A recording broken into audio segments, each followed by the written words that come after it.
मैं शीला दीक्षित सत्यनिष्ठा से प्रतिज्ञान करती हूँ कि मैं विधि द्वारा स्थापित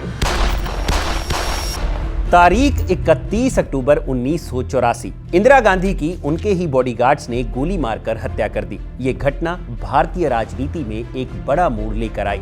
राजनीति बदल गई और बदली इंदिरा के पायलट बेटे राजीव की किस्मत। लेकिन कहानी सिर्फ राजीव गांधी और कांग्रेस की ही नहीं बदली, बल्कि एक मिडिल क्लास फैमिली से आने वाली ऐसी लड़की की भी बदली जिसकी दिलचस्पी समाज सेवा के कार्यों में थी। उसकी भी जिंदगी ने 180 डिग्री टर्न लिया। एक लड़की जिसने कभी डिनर में खाने के बाद इंदिरा गांधी को गरम जलेबी और वनीला आइसक्रीम का ऐसा कॉकटेल खिलाया कि इंदिरा को पूरी जिंदगी इस जुगलबंदी का चस्का लग गया। वो लड़की जिसकी राजनीति में कभी रुचि नहीं थी, फिर भी वो राजीव के कहने पर पहले सांसद बनी और फिर कांग्रेस का चेहरा। जिस राजधानी दिल्ली की सत्ता से कांग्रेस कोसों दूर रह जाती थी, उसी दिल्ली में उस युवा महिला नेता ने कांग्रेस का झंडा लहरा दिया। इनाम में मिली दिल्ली के मुख्यमंत्री की कुर्सी, और एक बार जब वो सीएम की कुर्सी पर बैठी तो पूरे 1.5 दशक तक इस कुर्सी से नहीं उतरी। लेकिन ठहरिए, सियासी सिक्के के एक तरफ अर्श है तो दूसरी तरफ फर्श।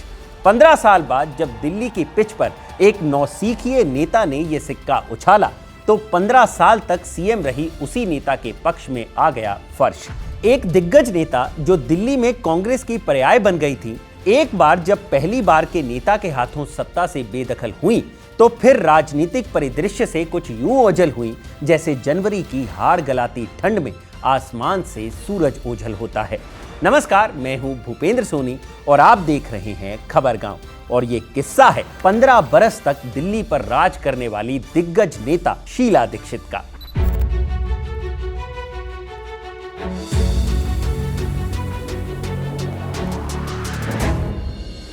31 मार्च 1938 को पंजाब के कपूरथला में एक पंजाबी खत्री परिवार में जन्म हुआ शीला कपूर का। उनके पिता श्री कृष्ण कपूर और मां स्वर्णलता 10वीं तक पढ़े थे। श्री कृष्ण कपूर 1920 के दौरान से ही क्वार्टर मास्टर जनरल के दफ्तर में नौकरी करते थे। कपूर का परिवार पुरानी दिल्ली से ही था, लेकिन अपने पिता की नौकरी की वजह से श्री कृष्ण लाहौर में भी रहे। बाद के दिनों में पूरा परिवार दिल्ली ही शिफ्ट हो गया। दिल्ली में रहते हुए convent of Jesus and Mary school से शीला दीक्षित ने स्कूली शिक्षा हासिल की। स्कूल में पढ़ाई के दौरान का एक किस्सा शीला अपनी आत्मकथा citizens daily my times my life में लिखती हैं। मैं 15 साल की थी। एक दिन मैं और मेरी बहन ने तय किया कि आज अपने घर से 3 मूर्ति भवन जाएंगे, जहां पंडित जवाहरलाल नेहरू रहते थे। हम दोनों डुप्लेक्स लेन वाले अपने घर से निकले और 3 मूर्ति भवन की ओर चल पड़े। भवन के गेट पर गार्ड ने हमें जब रोककर पूछा कि कहां जा रहे हो, तो हमने बताया पंडित नेहरू से मिलने। हम दोनों बहनें गेट के अंदर गई ही होंगी कि पंडित जी अपनी व्हाइट एम्बेसडर कार से आते दिखे। ये पहली बार था जब शीला दीक्षित ने पंडित नेहरू को देखा था। स्कूली पढ़ाई पूरी करने के बाद आगे की पढ़ाई के लिए उन्होंने दिल्ली यूनिवर्सिटी के मिरांडा हाउस कॉलेज में दाखिला लिया। शीला को बचपन में ही किताबें पढ़ने का चस्का लग गया था, क्योंकि उनके दादा एक जिम खाना क्लब के सदस्य हुआ करते थे, जहां हर हफ्ते के आखिर में 6 किताबें मिला करती थी। एक हफ्ते में ये किताबें पढ़कर लौटानी होती थी। और इन्हीं दिनों में शीला कपूर ने एनिट ब्लिंटन की फेमस 5 स्टोरीज, क्रॉम्पटन की Just William series, Lewis Carroll की एलिस इन वंडरलैंड और शेरलॉक होम्स पढ़ डाली थी। जुलाई 1962 में शीला कपूर की शादी होती है ब्यूरोक्रेट विनोद दीक्षित से, और इस तरह शीला कपूर बनी शीला दीक्षित। विनोद दीक्षित के पिता यानी शीला दीक्षित के ससुर थे उमाशंकर दीक्षित, जो तत्कालीन प्रधानमंत्री जवाहरलाल नेहरू के करीबी थे। बाद में इंदिरा गांधी की सरकार में वो मंत्री भी बने। शादी के बाद शीला दीक्षित अपने ससुर उमाशंकर दीक्षित की हेल्प के लिए सियासी गलियारों में दिखने लगी थी, और इसी वजह से नेहरू गांधी परिवार के साथ उनके रिश्ते कायम होने लगे थे। यही वजह थी कि 1970 के दशक की शुरुआत में उन्हें यंग विमेन एसोसिएशन का अध्यक्ष बनाया गया। इस दौरान ही दीक्षित ने दिल्ली में कामकाजी महिलाओं के लिए 2 हॉस्टल्स बनवाए, जिसकी वजह से इंदिरा गांधी ने भी उनकी खूब तारीफ की। ये वो वक्त था जब शीला दीक्षित नेहरू गांधी परिवार के साथ जुड़ चुकी थी, लेकिन सियासत में पैर रखने के लिए उन्हें 1984 तक का इंतजार करना पड़ा। अक्टूबर का महीना और 1984 का साल। किन्हीं वजहों से शीला एक ही महीने में दूसरी बार उमाशंकर दीक्षित के साथ कोलकाता में थी। काली पूजा की गमक और दीपावली की चमक कोलकाता की फिजाओं में दिख रही थी। 29 अक्टूबर को राजीव गांधी भी कोलकाता के दौरे पर पहुंचते हैं। चुनाव से पहले पार्टी को पश्चिम बंगाल में दुरुस्त करने के मिजाज से राजीव वहां गए थे। ठीक एक दिन बाद यानी 30 अक्टूबर को तत्कालीन प्रधानमंत्री इंदिरा गांधी ओडिशा की राजधानी भुवनेश्वर में एक रैली को संबोधित करती हैं और कहती हैं, मुझे चिंता नहीं है कि मैं जीवित रहूं या नहीं रहूं, मेरी लंबी उम्र रही है और मैं ये इस पर मुझे अगर गौरव किसी चीज पर है तो इस पे है कि सारा जीवन मेरा सेवा में गया, केवल इसके गौरव है और किसी चीज नहीं। और जब तक मुझमें सांस है तब तक सेवा ही में जाए, और जब मेरी जान जाएगी तो मैं कह सकती हूँ कि एक एक खून का खतरा जितना मेरा है वो एक एक खून एक भारत को जीवित करेगा, भारत को मजबूती देगा। और मेरी आशा है कि नौजवान हो या महिलाएं हो, ये सब इसको आज सोचे। ये वही दौर था जब पंजाब में ऑपरेशन ब्लू स्टार चलाया गया था। बहरहाल इंदिरा के इस बयान के ठीक अगले ही दिन कैलेंडर पर तारीख लगी 31 अक्टूबर 1984। शीला दीक्षित कोलकाता में अपने दद्दा यानी ससुर उमाशंकर दीक्षित के साथ थी। सुबह सवेरे उन्होंने अपने ससुर को कॉर्नफ्लेक्स, अंडे और टोस्ट का ब्रेकफास्ट परोसा। नाश्ते के बाद शीला अपने दद्दा के साथ उसी फ्लोर पर बने उनके दफ्तर में गईं और तभी एक फोन की घंटी बजी। एक कॉल जिसे शीला दीक्षित कभी नहीं भूलने वाली थी। एक कॉल जिसके बगैर शीला दीक्षित की आत्मकथा पूरी नहीं होने वाली थी। एक भयावह स्मृति समेटे हुआ फोन कॉल। ये फोन उमाशंकर दीक्षित ने उठाया। हेलो बोलते उससे पहले फोन के दूसरी तरफ से एक खबर सुनाई गई, खबर जिसने दीक्षित के पैरों के नीचे से जमीन सरका दी। दीक्षित लड़खड़ाए और बाथरूम की ओर दौड़ पड़े। पीछे से शीला दीक्षित भी दौड़ी। बाथरूम का दरवाजा खुद उमाशंकर दीक्षित ने बंद किया और शीला दीक्षित को बताया कि ये राजीव के सहयोगी विंसेंट जॉर्ज का फोन था। इंदिरा गांधी को उनके सिक्योरिटी गार्ड्स ने गोली मार दी है। इंदिरा जी को एम्स में भर्ती कराया गया है। उमाशंकर दीक्षित ने जैसे तैसे खुद को संभाला और दिल्ली जाने की तैयारी में जुट गए। शीला दीक्षित अपनी आत्मकथा में लिखती हैं, राजीव कोलकाता से 150 किलोमीटर दूर कांथी में थे। उन्हें हेलीकॉप्टर से कोलकाता एयरपोर्ट पर लाया गया। साथ में प्रणब मुखर्जी भी थे। जैसे तैसे हम लोग भी एयरपोर्ट पहुंचे। एयरपोर्ट पर इंडियन एयरलाइंस के बोइंग 737 एयरक्राफ्ट को रोका गया। इसी फ्लाइट में ये सभी नेता सवार हुए और दिल्ली के लिए निकल पड़े। सामने की कतार में राजीव गांधी, प्रणब मुखर्जी और उमाशंकर दीक्षित बैठे थे। पीछे शीला दीक्षित की सीट थी। सब चुप थे क्योंकि कोई ये समझ नहीं पा रहा था कि इस खबर पर कैसे रिएक्ट किया जाए। ये कुछ ऐसा था जैसे आपको पता था कि कुछ बुरा हो सकता है और वो सचमुच घटित हो गया। ऐसी घटनाओं को प्रोसेस ना कर पाने की एक अलग निस्मंद चुप्पी होती है। दोपहर 2:30 बजे यात्रा के दौरान ही पता चला कि बीबीसी ने इंदिरा गांधी की मौत की रिपोर्ट दी है। शीला दीक्षित खुद लिखती हैं कि इंदिरा गांधी की मौत की खबर का पता चलने के बाद चर्चा इस ओर मुड़ गई कि अब आगे क्या, क्योंकि उस वक्त इंदिरा गांधी देश की प्रधानमंत्री थी। पार्टी के बड़े नेताओं ने राजीव गांधी से गुजारिश की कि वो अपनी मां की कुर्सी संभालें और ये तय हुआ कि राजीव गांधी ही प्रधानमंत्री बनेंगे। I, Rajiv Gandhi, do solemnly affirm that I will bear true faith and allegiance to the Constitution of India as by law established, that I will uphold sovereignty and integrity of India. Indira Gandhi की मौत दीक्षित परिवार के लिए ऐसी थी जैसे उन्होंने अपने घर के किसी सदस्य को खो दिया हो। इन दो परिवारों के बीच एक ही पार्टी से जुड़े होने से ज्यादा का रिश्ता था। ये रिश्ता कैसा था, इसका भी एक किस्सा है। एक दिन उमाशंकर दीक्षित ने इंदिरा गांधी को खाने पर बुलाया और शीला ने उन्हें खाने के बाद गर्मा गर्म जलेबियों के साथ वनीला आइसक्रीम परोसी थी। बीबीसी के रेहान फजल अपनी एक रिपोर्ट में शीला दीक्षित के हवाले से इस वाकये का जिक्र करते हैं। उसी रिपोर्ट में शीला दीक्षित का बयान मिलता है। इंदिरा जी को ये प्रयोग बहुत पसंद आया। अगले ही दिन उन्होंने अपने रसोइये को इसकी विधि जानने के लिए हमारे घर भेजा। उसके बाद कई बार हमने खाने के बाद मीठे में यही सर्व किया, लेकिन इंदिरा गांधी के देहांत के बाद मैंने वो सर्व करना बंद कर दिया। इसके बाद जब पहली बार लोकसभा चुनाव होने थे तो राजीव ने खुद एक दिन शीला दीक्षित को फोन किया और कहा कि तुम्हें लोकसभा चुनाव लड़ना है, तैयारी करो। दिसंबर में लोकसभा चुनाव होने वाला था। राजीव ने फोन कर कहा कि तुम्हें उत्तर प्रदेश से चुनाव लड़ना है। शीला दीक्षित अपनी आत्मकथा citizen Delhi my times my life में लिखती हैं कि वो एक साथ उत्साहित और नर्वस दोनों थी। शीला दीक्षित लिखती हैं, मैं उत्साहित थी कि मुझे कुछ बेहतर करने का मौका मिला है, लेकिन घबराई हुई थी कि चुनाव कैसे लड़ पाऊंगी। वो लिखती हैं कि मेरे पति चुनाव प्रचार के दौरान मेरे साथ नहीं रहने वाले थे क्योंकि वो एक सिविल सर्वेंट हैं। मेरे ससुर भी साथ नहीं रहने वाले थे क्योंकि वो एक गवर्नर थे। लेकिन जब मैं हिचकिचाई तो विनोद ने लगभग आदेश के अंदाज में कहा कि नहीं, तुम्हें चुनाव लड़ना है। चुनाव लड़ना तो तय हो गया था, लेकिन सीट तय नहीं थी। बस राजीव गांधी ने यह कहा था कि शीला को उत्तर प्रदेश की किसी सीट से टिकट दिया जाए। पार्टी की अंदरूनी चर्चा के बाद वीपी सिंह, जो बाद में चलकर भारत के प्रधानमंत्री भी बने, ने शीला दीक्षित के सामने 3 सीटों का विकल्प रखा, कन्नौज, इटावा और फर्रुखाबाद। हालांकि शीला दीक्षित 3 अलग ही सीटों के बारे में सोच रही थी, उन्नाव, कानपुर और लखनऊ। शीला दीक्षित इन 3 में से किसी एक सीट से चुनाव लड़ना चाहती थी, लेकिन पार्टी ने जो विकल्प दिया उन्हें उन्हीं 3 में से किसी एक सीट को चुनना था। शीला दीक्षित और उनके परिवार ने चर्चा कर तय किया कि वो कन्नौज से लोकसभा का चुनाव लड़ेंगी, जो कभी राम मनोहर लोहिया का संसदीय क्षेत्र हुआ करता था, एक ऐसी जगह जहां से शीला दीक्षित का कोई रिश्ता नहीं था।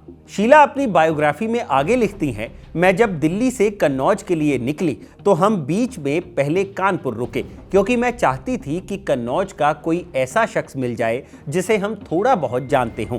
शीला दीक्षित की मुलाकात कन्नौज के एक इत्र व्यापारी और शहर में अपनी ठीक ठाक पहचान रखने वाले कांग्रेसी नेता से हुई, जिन्हें शीला दीक्षित अपनी किताब में मिस्टर कपूर कहकर संबोधित करती हैं। नामांकन के आखिरी दिन शीला दीक्षित रिटर्निंग ऑफिसर के दफ्तर में पर्चा दाखिल करने पहुंची।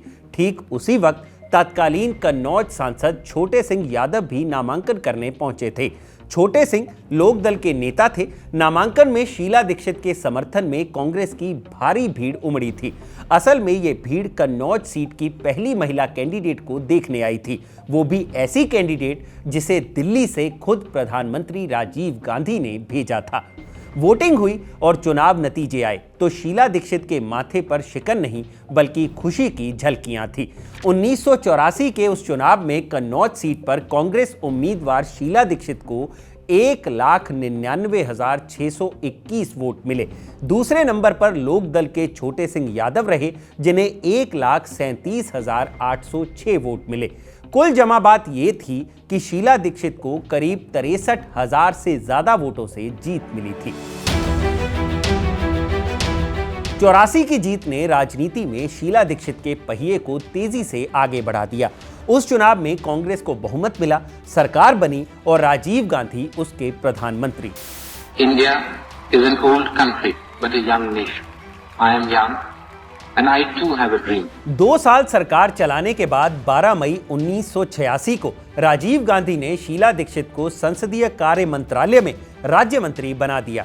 फिर 2 बरस बाद 25 जून 1988 को प्रधानमंत्री कार्यालय में राज्य मंत्री का पद दिया गया। 2 दिसंबर 1989 तक यानी राजीव गांधी के इस पूरे कार्यकाल के दौरान शीला दीक्षित इन दोनों पदों पर बनी रही। 1984 के चुनाव से या 1989 या कहें कि 1990 के शुरुआती महीनों तक शीला दीक्षित नेताओं के उस ब्रैकेट से बाहर ही दिखती हैं जो अलग अलग मुद्दों पर प्रदर्शन करते हैं, पुलिस की लाठी से अपनी हड्डियां लड़ाते हैं और कुर्ते के कलफ को कुछ ढीला करते हैं। लेकिन 1990 में ही शीला दीक्षित असल में अपनी नेता वाली छवि तैयार करती हैं। उत्तर प्रदेश में महिलाओं के खिलाफ हो रही हिंसा के विरोध में उन्होंने अपने 82 साथियों के साथ आंदोलन शुरू कर दिया। अगस्त 1990 में आंदोलन के दौरान ही उत्तर प्रदेश की मुलायम सिंह यादव की सरकार ने उन्हें गिरफ्तार करवाकर जेल भेज दिया। ये पहला मौका था जब शीला दीक्षित जेल गई। उन्होंने 23 दिन जेल में गुजारे। जेल से निकलने के बाद नेता होने की बची कुची जो कसर थी वो भी पूरी हो चुकी थी। जेल से बाहर आने के कुछ साल बाद तक शीला दीक्षित ज्यादातर यूपी में सक्रिय रहीं। वजह भी साफ थी कि वो यूपी की ही कन्नौज सीट से एक बार सांसद रह चुकी थी। लेकिन राजधानी दिल्ली में कुछ समीकरण थे जो बदल रहे थे, कुछ नए समीकरण बन रहे थे। दिल्ली की सियासत को करीब से देखते आ रहे जानकार मानते हैं कि दिल्ली की बयार से ये इशारा मिलने लगा था कि कांग्रेस पार्टी किसी महिला नेता को यहां अपना चेहरा बनाने वाली है। अब दिल्ली की बात हो ही रही है तो जरा कुछ वक्त इस शहर के अतीत पर खर्च कर लेते हैं। चलते हैं करीब 7.5 दशक पीछे। साल 1952, मुल्क की आज़ादी को 5 बरस हो चले थे। तब दिल्ली को पहला मुख्यमंत्री मिला, चौधरी ब्रह्म प्रकाश। 17 मार्च 1952 से 1955 तक उनका कार्यकाल रहा। 1955 में गुरमुख निहाल सिंह दूसरे मुख्यमंत्री बने। उन्होंने राज्य की कमान 1 साल तक संभाली। 1956 में केंद्र की जवाहरलाल नेहरू सरकार ने दिल्ली को केंद्र शासित प्रदेश घोषित कर दिया। संसद ने भारतीय संविधान अधिनियम पारित किया, जिसके बाद राज्य पुनर्गठन अधिनियम 1956 को लागू किया गया। इस अधिनियम के तहत दिल्ली को केंद्र शासित प्रदेश बना दिया गया, यानी दिल्ली में विधानसभा की व्यवस्था खत्म कर दी गई। 1956 से लेकर 1993 तक दिल्ली पर केंद्र सरकार का ही नियंत्रण रहा। 1993 में दिल्ली में विधानसभा का गठन होता है, लेकिन इतनी आसानी से नहीं। बीजेपी समेत दूसरी पार्टियां लगातार दिल्ली को केंद्र शासित प्रदेश के बजाय पूर्ण राज्य का दर्जा दिए जाने की मांग कर रही थी, और ये मांग आपातकाल के दौर से ही चली आ रही थी। लेकिन इस मांग ने जोर तब पकड़ा जब 1984 के चुनाव में बीजेपी दिल्ली की सभी लोकसभा सीटें हार गई। उस वक्त बीजेपी के एक कद्दावर नेता हुआ करते थे, मदन लाल खुराना। ये नाम याद रखिए, अगले कुछ मिनटों में ये नाम आप कई बार सुनने वाले हैं। खुराना के ही नेतृत्व में बीजेपी दिल्ली को पूर्ण राज्य का दर्जा दिए जाने की मांग कर रही थी। 1987 में तत्कालीन प्रधानमंत्री राजीव गांधी ने एक कमेटी का गठन किया, जिसका काम था ये पता लगाना कि दिल्ली के विकास के लिए इसका पुनर्गठन कितना जरूरी है। कमेटी का नाम था जस्टिस बालकृष्ण कमेटी। इस कमेटी ने चर्चा और मंथन के बाद केंद्र सरकार को अपनी सिफारिशें सौंपी, जिसमें कहा गया कि दिल्ली को पूर्ण राज्य का दर्जा मिलना चाहिए। सरकार ने सिफारिशें मान ली और संसद में 1990 में एक बिल पेश किया। इस बिल का मकसद था दिल्ली को पूर्ण राज्य का दर्जा देना। बिल पास हुआ और दिल्ली में विधानसभा का गठन हो गया। हालांकि यहाँ एक और बहस ये हो सकती है कि असल में बिल पास होने के बावजूद दिल्ली को पूर्ण राज्य वाली शक्तियां क्यों नहीं मिल पाई, लेकिन ये चर्चा कभी और। फिलहाल हमें शीला दीक्षित की कहानी पर लौटना है। विधानसभा के गठन के बाद पहला चुनाव होता है 1993 में, और मुख्यमंत्री कौन बनता है? वही नेता जिसका नाम याद रखने के लिए हमने आपसे कहा था, मदन लाल खुराना। लेकिन खुराना साहब 5 साल का कार्यकाल पूरा न कर पाए। 3 बरस बाद बीजेपी ने दिल्ली का मुख्यमंत्री बदल दिया और साहिब सिंह वर्मा को सीएम बना दिया गया। साहिब सिंह वर्मा मानकर चल रहे थे कि बचे हुए 2 साल वही मुख्यमंत्री रहेंगे और पार्टी उन्हीं के नेतृत्व में साल 1998 का विधानसभा चुनाव भी लड़ेगी। लेकिन बीजेपी आला कमान ने चुनाव से ऐन पहले कुछ और ही तय कर लिया था। जो तय हुआ वो होना ही था, क्योंकि प्याज की कीमतें जनता को इस कदर रुला रही थी कि बीजेपी को ये अंदेशा हो गया कि चुनाव में आंसू उनकी आंखों से भी बहने वाले हैं। 25 नवंबर 1998 को प्रस्तावित चुनाव से यही कोई 45 दिन पहले पार्टी ने सीएम की कुर्सी से साहिब सिंह वर्मा की विदाई कर दी और दांव खेला एक युवा तेज तर्रार महिला नेता पर, नाम सुषमा स्वराज। 12 अक्टूबर को सुषमा स्वराज की ताजपोशी हुई, यही कोई 1-1.5 महीने के लिए।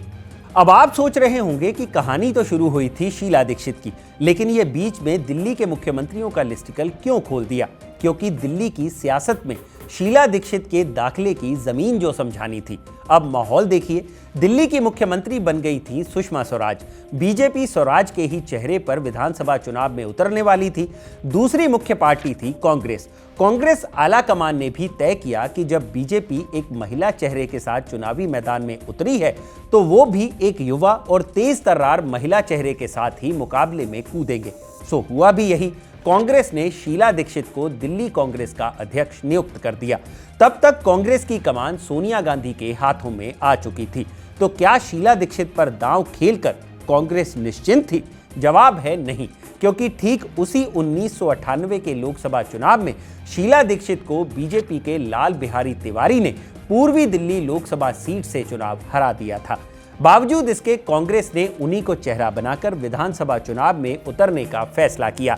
एक जाहिर वजह सोनिया गांधी से शीला दीक्षित की नजदीकी भी थी। दिल्ली की 70 विधानसभा सीटों पर चुनाव हुए। 70 में से 52 सीटों पर कांग्रेस ने जीत हासिल की। कांग्रेस को 47.76% वोट मिले।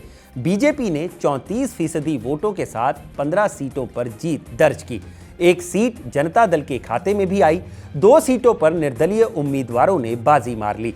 शीला दीक्षित का चेहरा कांग्रेस के लिए काम कर गया। शीला खुद भी दिल्ली के गोल मार्केट विधानसभा क्षेत्र से चुनाव लड़ रही थी। उन्होंने भी अपनी सीट जीती। 3 दिसंबर 1998 को शीला दीक्षित पहली बार दिल्ली के मुख्यमंत्री की कुर्सी पर बैठी। मैं शीला दीक्षित सत्यनिष्ठा से प्रतिज्ञान करती हूँ कि मैं विधि द्वारा स्थापित। और एक बार जो वो मुख्यमंत्री बनी तो अगले 15 साल तक उन्होंने दिल्ली की कमान संभाली और आखिर 2013 के विधानसभा चुनाव में अरविंद केजरीवाल और आम आदमी पार्टी के हाथों मिली हार के बाद शीला दीक्षित ने मुख्यमंत्री कार्यालय से विदाई ली। 15 साल, करीब 1.5 दशक, आखिर शीला दीक्षित ने दिल्ली को क्या दिया? शीला दीक्षित मानती थी कि उनके कार्यकाल में जो सबसे बड़ा काम हुआ वो है मेट्रो। इसके अलावा स्कूल और अस्पताल जैसे काम तो वो अपनी फहरिस्त में गिनवाती ही थी। शीला दीक्षित के हिस्से में दिल्ली में किया गया जो सबसे बड़ा काम आता है वो डीजल से चलने वाली बसों को किनारे लगाकर ट्रांसपोर्ट में सीएनजी से चलने वाली बसों की एंट्री थी। 1998 में चुनाव से कुछ ही महीने पहले बीजेपी सरकार ने 1000 डीजल बसों का ऑर्डर दिया था, लेकिन शीला दीक्षित ने मुख्यमंत्री बनते ही इस ऑर्डर को कैंसिल कर दिया और ये तय हुआ कि शहर में सीएनजी बसों पर एक पुख्ता सिस्टम तैयार किया जाएगा। इसके लिए ना सिर्फ सीएनजी बसें खरीदनी थी बल्कि सीएनजी फ्यूल स्टेशंस और उन बसों की मरम्मत करने वाले टेक्नीशियंस की भी व्यवस्था करनी थी। दिल्ली में बढ़ते पोल्यूशन को लेकर सुप्रीम कोर्ट ने भी 1998 में दिल्ली सरकार को सीएनजी को अपनाने की बात कही थी। कोर्ट की बात भी शीला दीक्षित को याद थी। उनकी सरकार मिशन मोड पर इस काम में जुट गई। इसके करीब 2 सालों में दिल्ली भारत का पहला शहर बन गया जिसने बड़े पैमाने पर सीएनजी बसें अपनाई। 2001 के अंत तक 1000 से अधिक बसें और 10,000 ऑटो रिक्शा दिल्ली में सीएनजी से चल रहे थे। 2001 की मीडिया रिपोर्ट बताती है कि इस व्यवस्था में 80 सीएनजी फ्यूल स्टेशंस भी लगाए जाने थे, लेकिन 2001 के आखिर तक सिर्फ 47 फ्यूल स्टेशन ही बन पाए। इस वजह से शीला दीक्षित की सरकार को आलोचनाओं का सामना भी करना पड़ा, लेकिन अब करीब 2 दशक बाद उनके इस फैसले को दिल्ली के लिए एक बड़े बदलाव के तौर पर देखा जाता है। बिजली बोर्ड का प्राइवेटाइजेशन हो या दिल्ली को जाम से मुक्ति दिलाने के लिए फ्लाईओवर्स का जाल बिछाना या फिर दिल्ली को मेट्रो की सौगात देना, ये सारे काम शीला दीक्षित के ही किए धरे का हिस्सा है। बात मेट्रो की हुई है तो जरा एक और किस्सा सुनते चलिए। तारीख 24 दिसंबर 2002। यही वो तारीख थी जिस दिन दिल्ली में मेट्रो का पहिया पहली बार घूमने वाला था। महज 8 किलोमीटर के रूट पर पहली बार मेट्रो दौड़ने वाली थी। शीला दीक्षित मुख्यमंत्री थी। इसके 1 बरस बाद ही 2003 में दिल्ली विधानसभा चुनाव होने थे। शीला दीक्षित और कांग्रेस पार्टी मेट्रो को अपनी सरकार की उपलब्धि के तौर पर लेकर चुनावी मैदान में उतरने की तैयारी में थी, लेकिन मेट्रो के लोकार्पण से ठीक 4 दिन पहले यानी 20 दिसंबर को केंद्र की बीजेपी सरकार ने दिल्ली मेट्रो रेल कॉरपोरेशन यानी डीएमआरसी के डायरेक्टर और चेयरमैन के पद पर मदन लाल खुराना को बैठा दिया। वही मदन लाल खुराना जो दिल्ली के पूर्व मुख्यमंत्री थे और वही खुराना जिनके नेतृत्व में हुए आंदोलन का नतीजा था दिल्ली में दोबारा से विधानसभा का गठन। 20 दिसंबर 2002 को टाइम्स ऑफ इंडिया में छपी राधिका डी श्रीवास्तव की रिपोर्ट में ये ब्यौरा मिलता है। रिपोर्ट में राधिका श्रीवास्तव साफ लिखती हैं कि मदन लाल खुराना को दिल्ली मेट्रो का चीफ बनाकर केंद्र की बीजेपी सरकार ने दिल्ली की शीला दीक्षित सरकार को चौंका दिया था। इस कदम को कुछ यूं पढ़ा गया कि बीजेपी नहीं चाहती कि चुनाव में मेट्रो का पूरा क्रेडिट अकेले शीला दीक्षित को मिल जाए।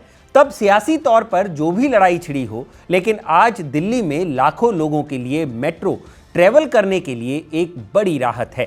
1998 से लेकर 2013 तक के कार्यकाल में शीला दीक्षित के हिस्से सिर्फ क्रेडिट, कामयाबी और चढ़ाव ही नहीं आए, कुछ उतार के पल भी हैं, कुछ विवाद और आरोप भी हैं। जब वो दिल्ली विद्युत बोर्ड का प्राइवेटाइजेशन कर रही थी तो उन पर बिजली माफियाओं के साथ मिले होने का आरोप लगा। 2010 में कॉमनवेल्थ गेम्स के दौरान भी उन पर भ्रष्टाचार के आरोप लगे। कॉम्प्ट्रोलर एंड ऑडिटर जनरल यानी कैग की रिपोर्ट में उन पर आरोप लगा कि कॉमनवेल्थ गेम्स के दौरान स्ट्रीट लाइटिंग को लेकर जो खर्च हुए उनमें अनियमितताएं पाई गई थी। 2008 के विधानसभा चुनाव में पार्टी के प्रचार के लिए सरकारी फंड के दुरुपयोग के आरोप में 2013 में एक ट्रायल कोर्ट ने शीला दीक्षित के खिलाफ एफआईआर दर्ज करने को भी कहा था। ये तमाम विवाद और आरोप उस झटके से कम थे जो उन्हें 2013 के दिल्ली विधानसभा चुनाव में लगा। जब नए नवेले और अन्ना हजारे के लोकपाल आंदोलन की कोख से जन्मे एक नेता की छोटी सी पार्टी ने उनकी सरकार को उखाड़ फेंका। 1.5 दशक का शासनकाल एक ऐसे नेता के हाथों पस्त हुआ जो पहली ही बार चुनाव लड़ रहा था। नेता का नाम अरविंद केजरीवाल और पार्टी थी आम आदमी पार्टी। हार के बाद 8 दिसंबर 2013 को उन्होंने मुख्यमंत्री पद से इस्तीफा दे दिया। हालांकि केजरीवाल के शपथ ग्रहण तक वो केयर टेकर मुख्यमंत्री बनी रहीं। एक साल बाद यानी 2014 में शीला दीक्षित को केरल का राज्यपाल बनाया गया, लेकिन 5 महीने के छोटे से कार्यकाल के बाद ये पद भी उनके हाथ से निकल गया। अगले 5 बरस दीक्षित राजनीति में कम ही सक्रिय रहीं। हालांकि 2019 के लोकसभा चुनाव में पार्टी ने उन्हें नॉर्थ ईस्ट दिल्ली से टिकट दिया था, लेकिन यहां उन्हें बीजेपी के मनोज तिवारी के हाथों शिकस्त झेलनी पड़ी। मई 2019 में चुनाव नतीजे आए। 1 महीने रुककर जुलाई आया और शीला दीक्षित की तबीयत बिगड़ गई। 19 जुलाई को उन्हें दिल्ली के ही फोर्टिस हॉस्पिटल में भर्ती कराया गया। उन्हें वेंटिलेटर सपोर्ट पर रखा गया, लेकिन अगले ही दिन शीला दीक्षित ने इस दुनिया को अलविदा कह दिया। तो ये था कांग्रेस के दिग्गज नेता और दिल्ली की पूर्व मुख्यमंत्री रही शीला दीक्षित से जुड़ा पूरा किस्सा। अगर आपको ये किस्सा पसंद आया हो तो इसे लाइक और शेयर ज़रूर करें और जानकारी से भरे ऐसे ही और वीडियोस देखने के लिए सब्सक्राइब करें हमारा चैनल खबरगांव। शुक्रिया।